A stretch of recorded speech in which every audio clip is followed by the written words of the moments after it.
নারী নেককার এবং আল্লাহ ভীরু হলে এর প্রভাব পড়ে তার নিজস্ব ও আশপাশের পরিবেশে। এভাবেই সুস্থ সমাজ গড়ে ওঠে। কোরআন ও হাদিসের বিভিন্ন জায়গায় নেককার ও সৎ নারীর বেশ কিছু গুণ বর্ণনা করা হয়েছে। এখানে নেককার নারী ৭টি গুণ তুলে ধরা হল। এই গুণের অধিকারী নারীদেরকে রাসূলে কারীম পৃথিবীর সর্বশ্রেষ্ঠ সম্পদ বলেছেন। আব্দুল্লাহ ইবনে আমর সাহাবী থেকে বর্ণিত, রাসূলে কারীম বলেছেন, পৃথিবী পুরোটাই সম্পদ। আর পৃথিবীর সর্বশ্রেষ্ঠ সম্পদ হল সালিহা তথা সতীসাধ্বী ও নেককার নারী। মুমিন নারীকে হতে হবে কানেতা তথা আনুগত্যশীল।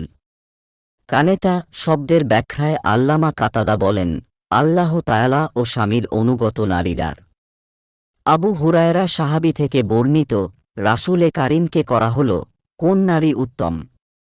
তিনি বললেন, যাকে দেখলে স্বামী আনন্দবোধ করে, যাকে আদেশ করলে আনুগত্য করে এবং স্ত্রী ও সম্পদের ব্যাপারে স্বামী যা অপছন্দ করে তা থেকে বিরত থাকে। স্বামীর আনুগত্যের মাধ্যমে একজন মুমিন নারী জান্নাতে গড়ে নিতে পারেন নিজ ঠিকানা। আবু হুরায়রা সাহাবী থেকে বর্ণিত, রাসূলে কারীম বলেছেন, যে নারী 5 ওয়াক্ত নামাজ পড়বে, রমজানের রোজা রাখবে, নিজ লজ্জাস্থান হিফাজত করবে এবং স্বামীর আনুগত্য করবে, সে জান্নাতের যে দরজা দিয়ে ইচ্ছা প্রবেশ করবে। একজন মুমিন নারী স্বামীর অনুপস্থিতিতে তার ধনসম্পদ ও নিজ সতীত্ব হেফাজত করবেন। আবু হুরায়রা সাহাবী থেকে বর্ণিত, রাসূলে কারীম বলেছেন, উত্তম স্ত্রী সে, যার দিকে তাকালে তোমাকে আনন্দিত করে, আদেশ করলে আনুগত্য করে, আর তুমি দূরে থাকলে সে তার নিজের ব্যাপারে এবং তোমার সম্পদের ব্যাপারে তোমার অধিকার রক্ষা করে। আবু উমামা সাহাবী থেকে বর্ণিত, রাসূলে কারীম বলেছেন, তাকওয়া অবলম্বনের পর কোনো মুমিন পুরুষের জন্য সতী স্ত্রীর থেকে অধিক কল্যাণকর কিছু নেই। কেননা স্বামী তাকে আদেশ করলে সে তা মান্য করে। স্বামী তার দিকে তাকালে সে তাকে আনন্দ দেয়। স্বামী তার সম্পর্কে কোনো কসম খেলে সে স্বামীর কসম পূর্ণ করতে সহযোগিতা করে। আর স্বামী কোথাও গেলে স্ত্রী নিজ সতীত্ব ও স্বামীর সম্পদ সংরক্ষণের ব্যাপারে স্বামীর কল্যাণকামী হয়। একজন মুমিন নারী স্বামীকে দীনদারির ক্ষেত্রে সহযোগিতা করবেন।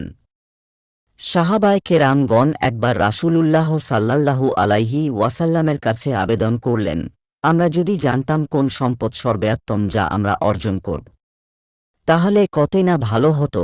তখন রাসূলে কারীম বলেন, সর্বোত্তম সম্পদ হল জিকিরকারী জিহ্বা, শকরগুজার অন্তর এবং মুমিন স্ত্রী যে তার স্বামীকে তার ঈমানের ক্ষেত্রে সহযোগিতা করবে। হাদিসের বর্ণনা অনুযায়ী ঈমানের ক্ষেত্রে সহযোগিতা করা তথা স্বামীকে পরিপূর্ণরূপে দিন মেনে চলতে সহযোগী হওয়া মুমিন নারীর বিশেষ গুণ। মোল্লা আলী কারি লিখেন, স্ত্রী স্বামীকে তার দিনের ক্ষেত্রে সহযোগিতা করবে। যেমন স্বামীকে সালাত, রোজা ও অন্যান্য ইবাদতের কথা স্মরণ করিয়ে দেবে এবং তাকে ব্যভিচার ও অন্যান্য গুনাহের কাজ থেকে বিরত রাখবে। একজন মুমিন নারী ইসলামের পর্দাবিধান যথাযথভাবে পালন করবেন। পর্দাবিধানের সার কথা হল, মুমিন নারী ঘরেই অবস্থান করবেন। পরপুরুষের সঙ্গে কথাবার্তা এবং সাক্ষাৎ করবেন না। প্রয়োজন ছাড়া বাইরে যাবেন না। প্রয়োজনে বাইরে যেতে হলে বোরকা পরিধান করে বের হবেন। আল্লাহ তাআলা ইরশাদ করেছেন, তোমরা তোমাদের গৃহাভ্যন্তরে অবস্থান করো। আগেকার জাহেলি যুগের মতো নিজেদেরকে প্রদর্শন করে বেরিও না। তোমরা সালাত কায়েম করো, যাকাত প্রদান করো এবং আল্লাহ ও তার রাসূলের আনুগত্য করো। সূরা আহজাব আয়াত ৩:০। অন্য আয়াতে ইরশাদ হয়েছে, হে নবী, আপনি আপনার স্ত্রী, কন্যা ও মুমিন নারীদেরকে বলে দিন, তারা যেন তাদের চাদরের কিয়দংশ নিজেদের উপর টেনে দেয়। এতে তাদেরকে চেনা সহজ হবে। ফলে তাদেরকে উত্ত্যক্ত করা হবে না। আল্লাহ ক্ষমাশীল, পরম দয়ালু। আল্লাহ তাআলা আরও ইরশাদ করেন, তারা যেন নিজেদের সৌন্দর্য তাদের স্বামী, পিতা, শ্বশুর, পুত্র, স্বামীর অন্য স্ত্রীর পুত্র, ভাই, ভ্রাতুষ্পুত্র, ভগ্নীপুত্র, আপন নারীরা, তাদের মালিকানাধীন দাসী, যৌনকামনা নেই এমন পুরুষ খেদমতগার এবং নারীদের গোপন অঙ্গ সম্পর্কে অজ্ঞ বালক ব্যতীত অন্য কারো কাছে প্রকাশ না করে। একজন মুমিন নারী সতীসাধ্বী হওয়ার পাশাপাশি সরলমতী হবেন।